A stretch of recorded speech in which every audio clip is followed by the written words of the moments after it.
When you're placed on a team to work on a project that you're excited about, but you leave each meeting totally frustrated and ready to throw in the towel because you just want to strangle other members on the team.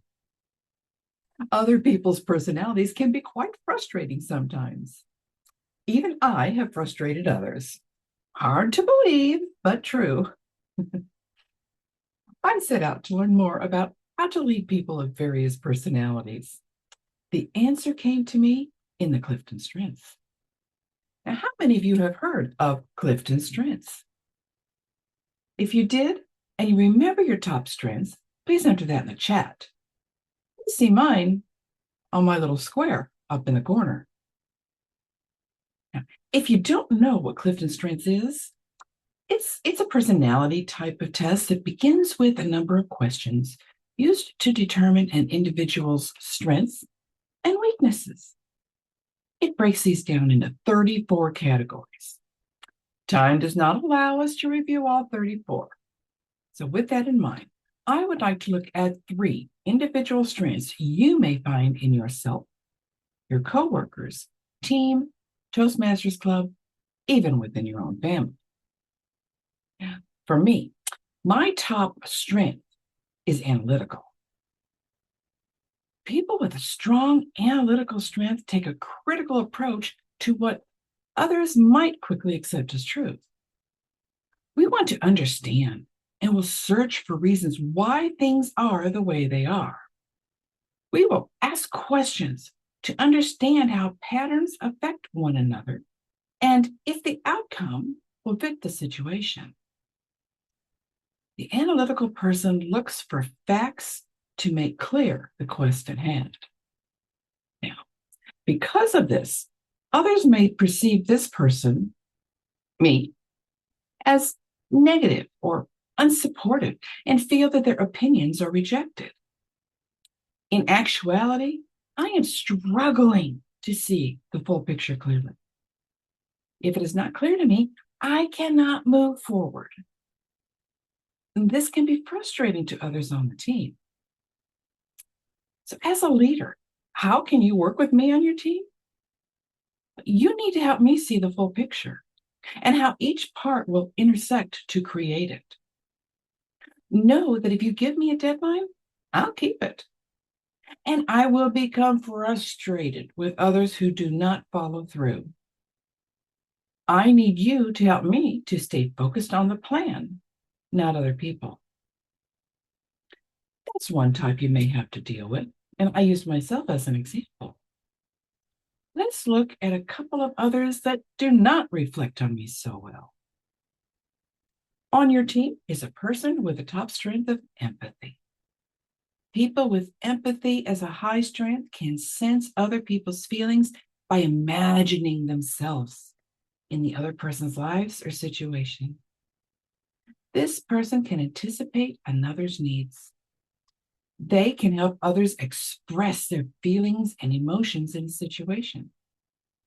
This person provides comfort and stability on a team.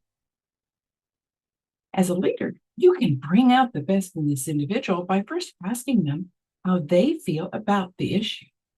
Let them express their emotions, even if it leads to tears. Be aware, this person may tend to worry about how others feel about a decision.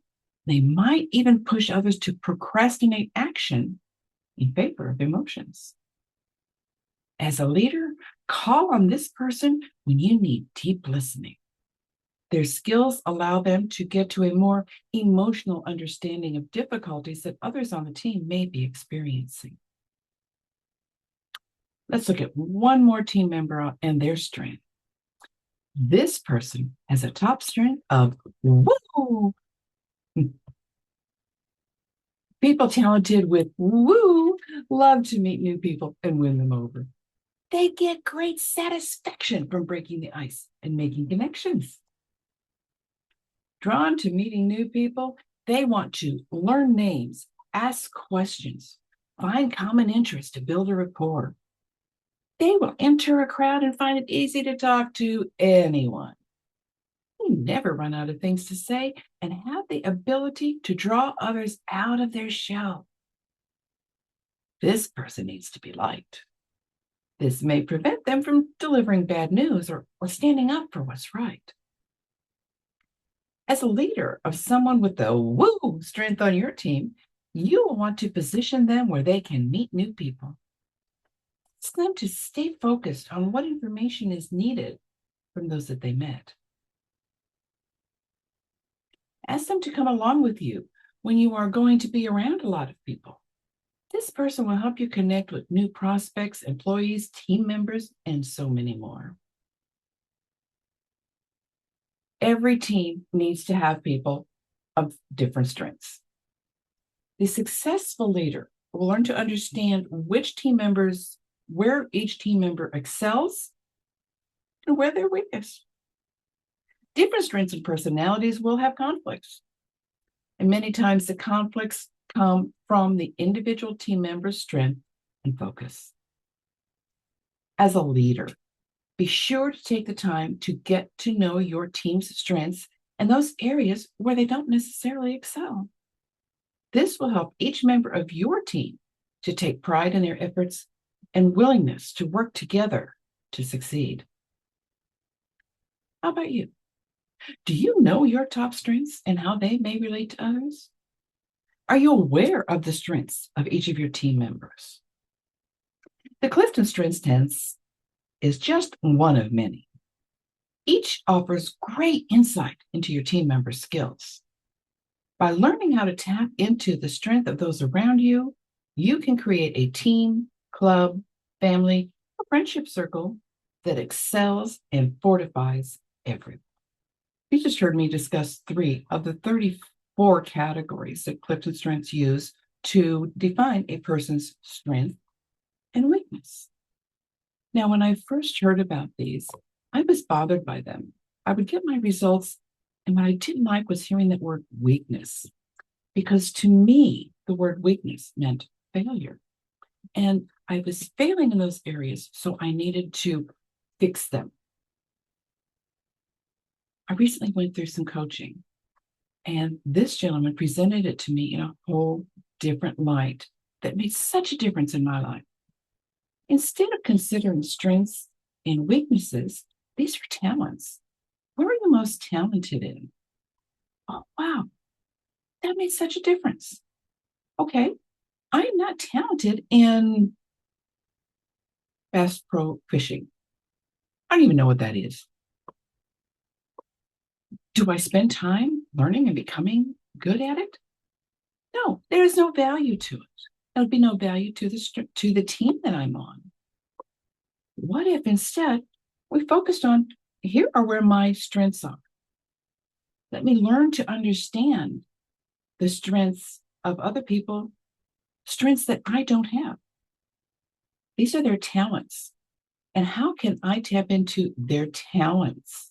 How can I understand their talents, especially if they're so much different than mine? With that in mind, I can learn to accept and understand more of the other team members, allowing for a better working force. Is this something you might be interested in checking out? Book a call with me. Let's talk about the Clifton Strengths and how they might help your team. TerryAnnPorter.com. Book a call. Let's talk.